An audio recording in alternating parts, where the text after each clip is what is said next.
दोस्तों, रहस्यों से भरी इस दुनिया में आज भी कई सारे ऐसे राज दफन हैं जो आज भी लोगों की पहुंच से दूर हैं।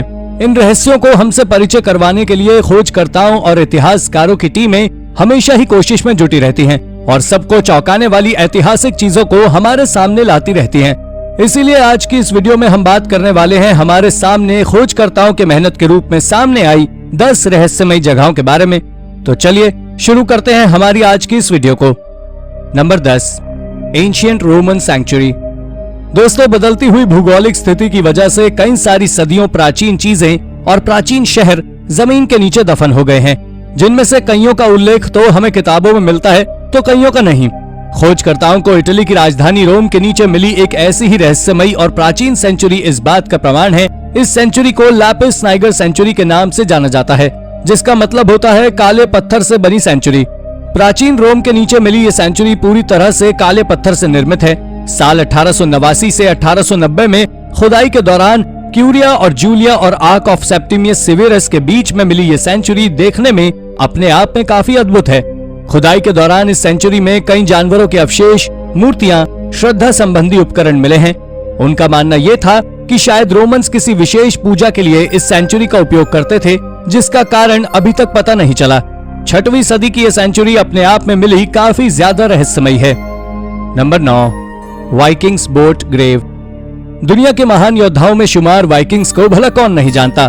स्वीडन, डेनमार्क को तो पहले डैनलैंड कहा जाता था, जिन्होंने 7वीं सदी से लेकर लगभग 11वीं सदी तक पूरे यूरोप में अपना कहर बरपाया था। वाइकिंग्स लोग जितने पराक्रमी थे, उतने ही ज्यादा नौका शास्त्र में भी काफी ज्यादा पारंगत थे। उनको अलग अलग प्रकार की नाव को बनाने में महारत हासिल थी।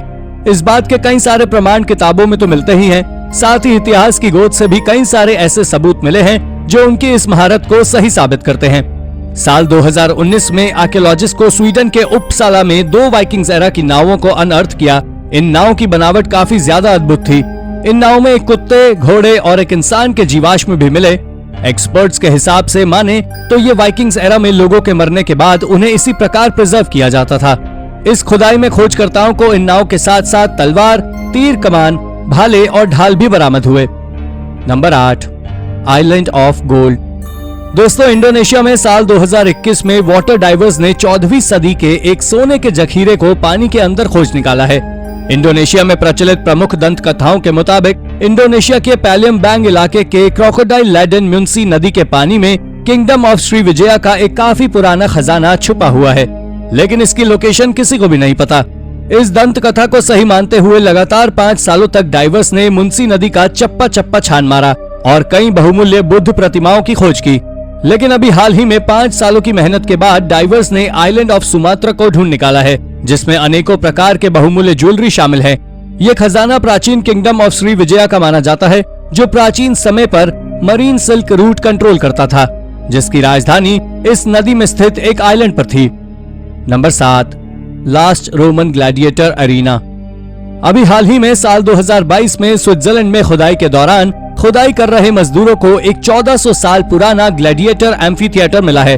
ग्लैडिएटर एम्फीथिएटर का निर्माण लगभग 4वीं सदी के दौरान किया गया था, जिस कारण से ये एम्फीथिएटर अभी तक मिले एम्फीथिएटर्स में सबसे युवा है। ये एम्फीथिएटर मजदूरों को तब दिखाई दिया जब मजदूर एक रोइंग क्लब के लिए खुदाई कर रहे थे। इस एम्फीथिएटर का स्ट्रक्चर टिपिकल रोमन एम्फीथिएटर से काफी अलग है और ये एरिया में भी उनसे काफी कम है। एक्सपर्ट्स का मानना है कि इस एम्फीथिएटर का इस्तेमाल जानवरों और इंसानों की लड़ाई के लिए किया जाता था। Number 6, palace of Zominthos. दोस्तों, साल 1982 में यानिस सैकेलारिकस नाम के एक आर्कियोलॉजिस्ट ने क्रीट के एक ग्रीक आइलैंड पर एक डबल स्टोरी बिल्डिंग को खोज निकाला, जिसे मिनियंस ने कई हजार साल पहले बनाया था। क्रीट वही जगह है जो पैलेस ऑफ नोसोस और खतरनाक जानवर माइनोटॉर के लिए जाना जाता है।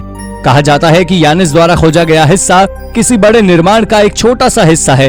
अभी पिछले साल ही इसी साइट पर एक पुराना श्राइन भी मिला है। ओल्ड सिविलाइजेशन से जुड़े इस खोज के ऊपर आज भी रिसर्च जारी है और एक्सपर्ट्स आज भी इस साइट पर खोज कर रहे हैं। Number 5, mount Nemrut. Southern Turkey स्थित माउंट नेमरेट भी उन खोजों में से एक है जो प्रॉस्पेरस ह्यूमन कल्चर की याद हमें दिलवाती हैं। माउंट नेमरेट को हेलेनिस्टिक पीरियड के सबसे शानदार निर्माणों में गिना जाता है।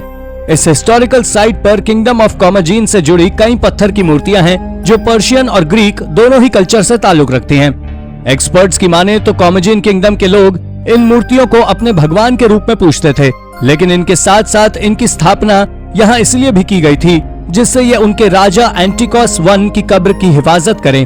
हालांकि किंग एंटियोकस I की कब्र को अभी तक आर्कियोलॉजिस्ट द्वारा लोकेट नहीं किया जा सका।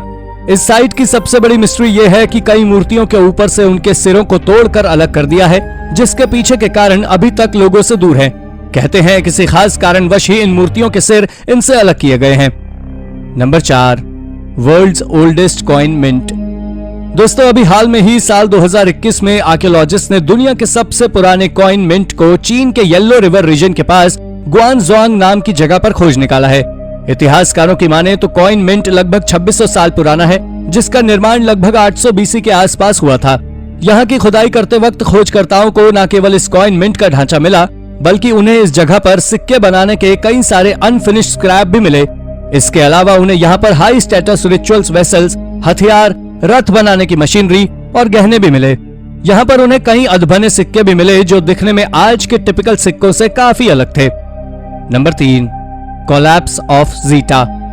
दोस्तों, एम्पायर ऑफ कार्थेज अपने जमाने के काफी रिच और प्रॉस्पेरस एम्पायर्स में से एक माना जाता था, जिसने रोमन्स के साथ ही ग्रो और एक्सपैंड करना शुरू किया था।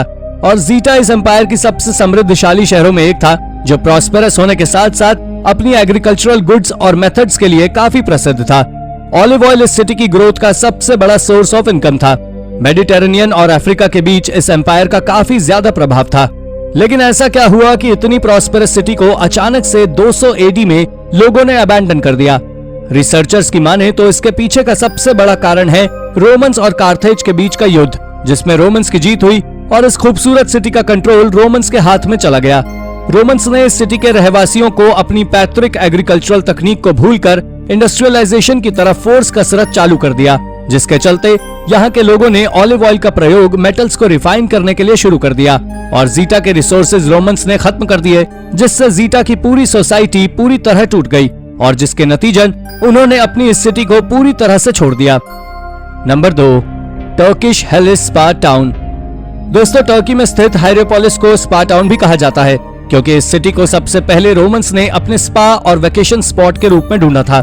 प्राचीन समय में एजियन के रीजन में हायरोपोलिस नाम की इस सिटी का जिक्र सबसे पहले लगभग 2000 साल पहले मिलता है। इस सिटी का निर्माण पेरगेमम कर किंग योमिनस II ने करवाया था। लेकिन इस सिटी ने अपना गोल्डन पीरियड रोमन साम्राज्य के अंतर्गत दूसरी और तीसरी शताब्दी के दौरान देखा। लेकिन 600 AD के आसपास आए एक भूकंप ने इस सिटी को तबाह कर दिया।